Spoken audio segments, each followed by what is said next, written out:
Halo YouTube, balik bersama saya lagi. Halo.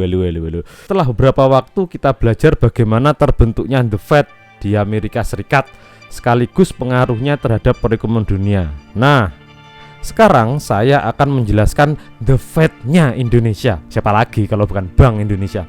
Seberapa mirip Bank Indonesia dengan The Fed? Simak.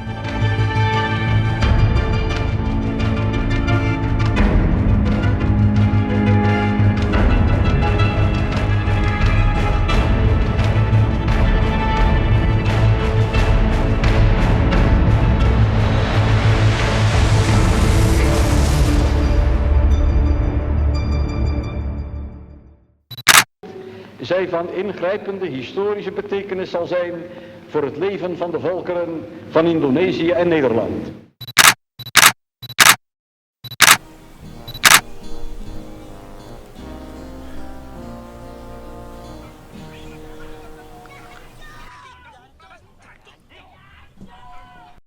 Jangan lupa juga teman-teman di YouTube-nya broker tercinta kita Forex IMF. Di setiap jam setengah 8 malam dan jam 10 pagi hari kerja akan ada selalu live streaming. Ini live streaming kali ini dengan Mas Oscar. Oke, check that out. Pada mulanya teman-teman, bank di Indonesia itu didirikan oleh para VOC yang menjajah Indonesia. Didirikannya itu tahun 1752 dengan nama The Bank van Koren and Bank van Lening.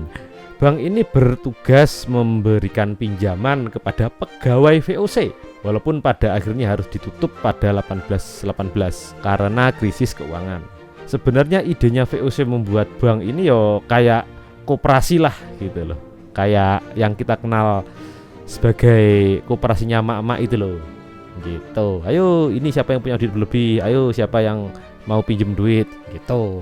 Di tahun 1828 atas perintah Raja Belanda saat itu, Willem the First, memerintahkan pemerintah Belanda di Nusantara ini untuk mendirikan The Javans Bank yang ditetapkan sebagai bank sirkulasi menggantikan bank yang sudah ditutup tadi. Nah, The Javans Bank ini yang menjadi cikal bakal Bank Indonesia. Kita akan skip pada masa Jepang. 1942 Jepang menutup The Javans Bank di wilayah Indonesia dan menggantikannya dengan Bank Nanpo Kaitsu Ginko (NKG). Tapi NKG tidak berdiri lama karena pada tahun 1945 setelah Jepang dibom, momen ini dimanfaatkan oleh rakyat Indonesia tercinta kita ini dengan mendirikan bank mereka sendiri, Yayasan Pusat Bank Indonesia, yang kemudian di tahun 1946 dilebur menjadi Bank Negara Indonesia atau BNI. Rencananya BNI jadi bakal bank untuk sirkulasi uang di negara kita. Tapi sayangnya tentara Belanda wong Londo datang lagi ke Indonesia, dan langsung menguasai beberapa wilayah di Indonesia, Sulawesi, Kalimantan, Maluku. Karena luasnya daerah kekuasaan tersebut, Nika menghidupkan kembali The Javans Bank sebagai bank sirkulasi mereka. Sementara untuk wilayah Jawa dan Sumatera yang dikuasai oleh pemerintah Indonesia menggunakan BNI. Namun karena perang yang terus berkelanjutan tentara Nika dan Indonesia, BNI tidak bisa menjalankan tugasnya secara maksimal. Oke, karena duduk bersama itu lebih menyelesaikan masalah dibanding berdiri bersama. Sampai pada akhirnya tahun 1949, pemerintah Indonesia dan Belanda mengadakan konferensi meja bundar dalam rangka menghentikan perang. Melalui konferensi ini, Londo akhirnya mengakui kedaulatan Indonesia sebagai sebuah negara. Bahwa hanya satu-satunya jalan untuk menyelesaikan soal Indonesia ialah penyerahan kedaulatan dengan tidak bertanggung. Tapi dengan beberapa persyaratan. SK berlaku di pojok kecil gitu. Persyaratan pertama, Belanda tidak mengakui BNI sebagai bank sirkulasi. Bank sirkulasi tetap dipegang The Javans Bank dan BNI bertindak sebagai bank pembangunan. Dan yang kedua, persyaratan yang kedua, hutang pemerintah kolonial Belanda sebesar 4 miliar US dollar dikala itu akan dilimpahkan ke Republik Indonesia. It's all about money. Menarik juga ya dua persyaratan itu. Oke, kamu merdeka, tapi sentral bankmu tetap ini ya. Kan itu kan sesuatu, ya kan? Dan yang kedua juga sesuatu juga.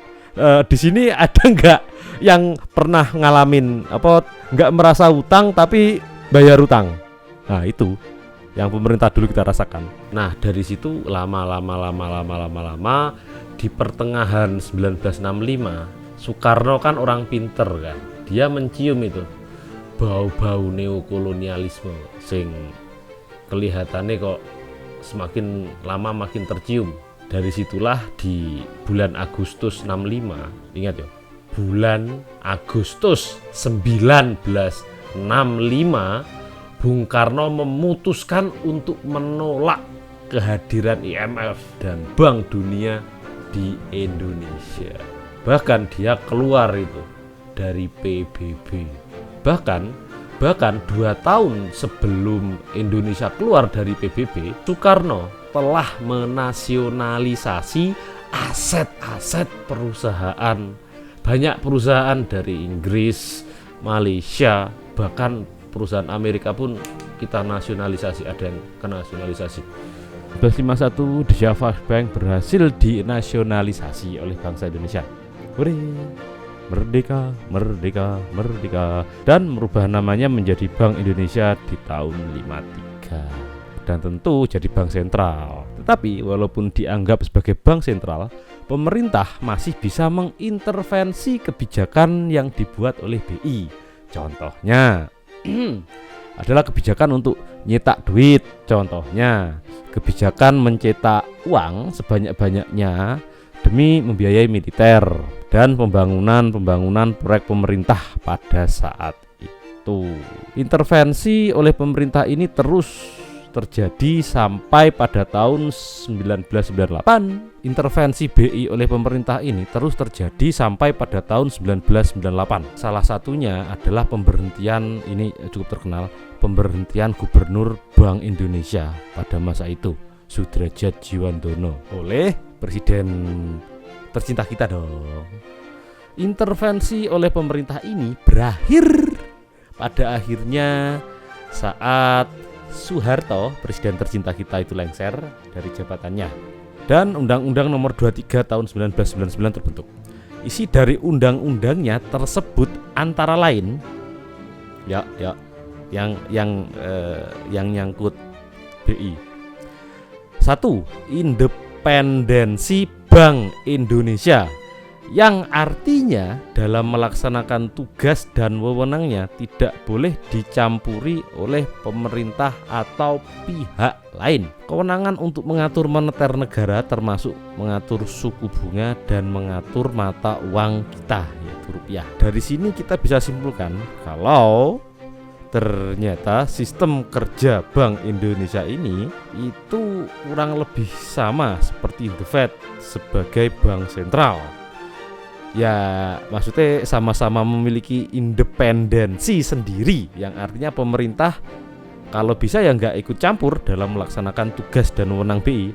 Nah meskipun tidak ada intervensi teman-teman, bukan berarti BI tidak berkoordinasi dengan pemerintah loh. Meskipun koordinasi itu hanya secara konsultatif saja.